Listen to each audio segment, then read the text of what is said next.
दोस्तों, कर्क लगन के जातकों की कुंडली में राहु का गोचर अभी नवम भाव में चल रहा है। और नवम भाव जो कि भाग्य का भाव है, वो सबसे प्रबल व सबसे शुभ त्रिकोण भाव होता है। वहाँ पर राहु अचानक से भाग्य उदय करवाता है, क्योंकि राहु हर कार्य अचानक से ही करते हैं। और भाग्य भाव का राहु निश्चित रूप से आपके भाग्य को चार चांद लगाएगा। अब राहु क्योंकि गुरु की मीन राशि में प्रवेश कर चुके हैं, इसलिए पहले हमें गुरु के उन दो भावों को देखना है जिनको आपकी कुंडली में गुरु का स्वामित्व प्राप्त है, यानी धनु राशि और मीन राशि। क्योंकि राहु अब हमें इन दो भावों का भी फल देंगे। और फिर हमें शनि के दोनों भावों को भी देखना है, क्योंकि शनिवत राहु शनि के दोनों भावों का भी फल देंगे, यानी मकर व कुंभ राशि का। पहले राहु के नवम भाव के फलों को समझते हैं कि राहु नवम भाव में रहकर आपको 18 महीने क्या फल देने वाले हैं।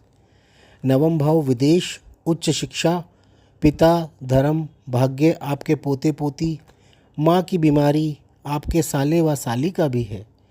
राहु यहाँ रहकर आपको भाग्य का साथ देंगे, आपको भाग्य का पूरा पूरा साथ मिलेगा। इस समय आप पर आपके पितरों का भी पूरा आशीर्वाद रहेगा। आपके पिता से आपको पूरा लाभ व सहायता मिलेगी। आपके पिता से यदि आपके संबंध खराब चल रहे थे तो उनमें भी सुधार होगा। नवम भाव विदेश का भी है और राहु स्वयं विदेश के कारक हैं तथा ऑनलाइन चीज़ों के भी कारक हैं। इस समय में आपके विदेशी दौरे भी हो सकते हैं, या विदेशी कंपनी से ऑनलाइन बिजनेस या कोई जॉब भी हो सकती है। आप अपनी हायर एजुकेशन के लिए भी विदेश जा सकते हैं। राहु किसी भी कार्य को साम दाम दंड भेद से किसी भी तरह करवाते हैं और आपसे कोई भी कार्य करवा कर ही छोड़ते हैं। राहु आपको इन 18 महीनों में नवम भाव के अलावा छठे भाव के भी फल देंगे।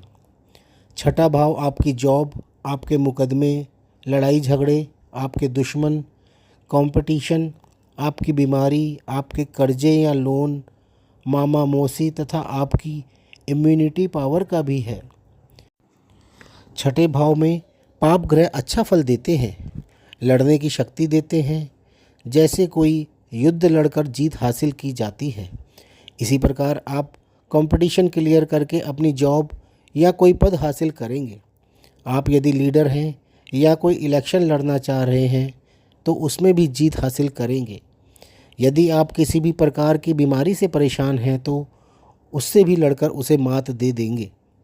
आपके कार्य क्षेत्र में आपकी मेहनत द्वारा अपने कार्य को इंटरनेशनल लेवल तक पहुंचा सकते हैं, क्योंकि छठा भाव आपको इंटरनेशनल लेवल तक पहुंचा सकता है।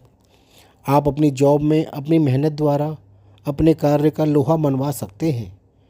आप पर चल रहे मुकदमों पर भी आप विजय प्राप्त कर सकते हैं। आपके दुश्मन आपके सामने सरेंडर करेंगे या आपसे स्वयं आकर कॉम्प्रोमाइज़ करेंगे।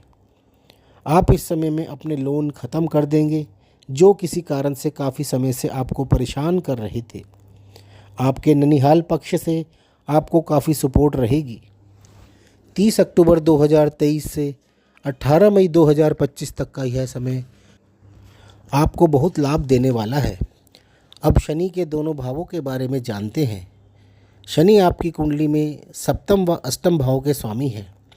सप्तम भाव कार्य क्षेत्र का है, विदेश का है, विवाह का है, आपके एक्स्ट्रा मैरिटल अफेयर्स का है, आपके जीवन साथी या बिजनेस पार्टनर का भी है। आप सब जानते हैं कि राहु विवाह के कारक हैं। राहु जब विवाह देते हैं तो चट मंगनी और पट ब्याह होता है, यानी इस समय में अविवाहित लोगों के विवाह होने के बहुत ज़्यादा चांसेस रहेंगे। आप यदि विवाहित हैं तो आपका यह समय बहुत रोमांटिक रह सकता है। इस समय में आपके किसी दूसरी स्त्री से भी संबंध हो सकते हैं। यह भाव विदेश का भी है। आपके विदेश में भी किसी स्त्री से संबंध हो सकते हैं। इस समय में आपके विदेश जाने के भी योग बनेंगे, चाहे आप किसी व्यापार के सिलसिले में जाएंगे या जॉब में ट्रांसफ़र के कारण या अपनी एजुकेशन पूर्ण करने के उद्देश्य से भी जा सकते हैं। यह भाव पद प्राप्ति का भाव भी है। आप अपनी जॉब में प्रमोशन के कारण या किसी इलेक्शन में विजयी होने के कारण या कोई कंपटीशन क्लियर करके किसी बड़े सरकारी पद को प्राप्त कर सकते हैं। क्योंकि राहु कुछ भी कर सकते हैं। यदि देने पर आए तो आपको आसमान पर बिठा देंगे और लेने पर आए तो आपको धरती पर बिठा देंगे। शनि इसके अलावा अष्टम भाव के भी स्वामी हैं। अष्टम भाव से हम गुप्त कार्य, गुप्त रोग, छुपी हुई चीज़ें, गुप्त शत्रु, आपके स्पाउस की सेविंग व धन, रिसर्च से रिलेटेड कार्य, किसी कार्य में बाधा, पुश्तैनी प्रॉपर्टी, आपकी ससुराल, आपकी आयु तथा ज़मीन के नीचे होने वाले कार्य देखते हैं। और राहु स्वयं रिसर्च के तथा अचानक से होने वाले कार्य के कारक हैं। तो निश्चित ही राहु नवम भाव में बैठकर आपको अचानक से लाभ ही कराएंगे।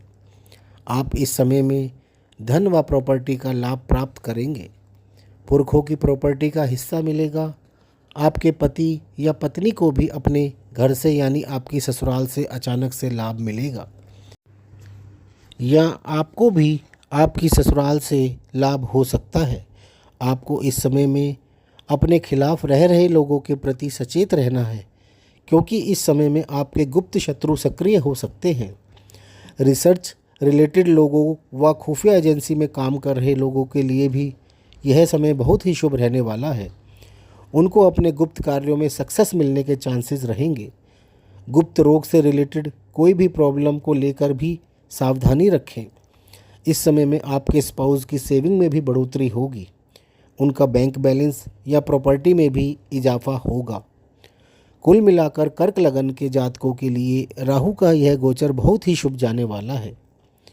तो दोस्तों, आपको वीडियो पसंद आए तो हमें कमेंट करके बताएं और हमारे इस वीडियो को लाइक ज़रूर कर लें। धन्यवाद।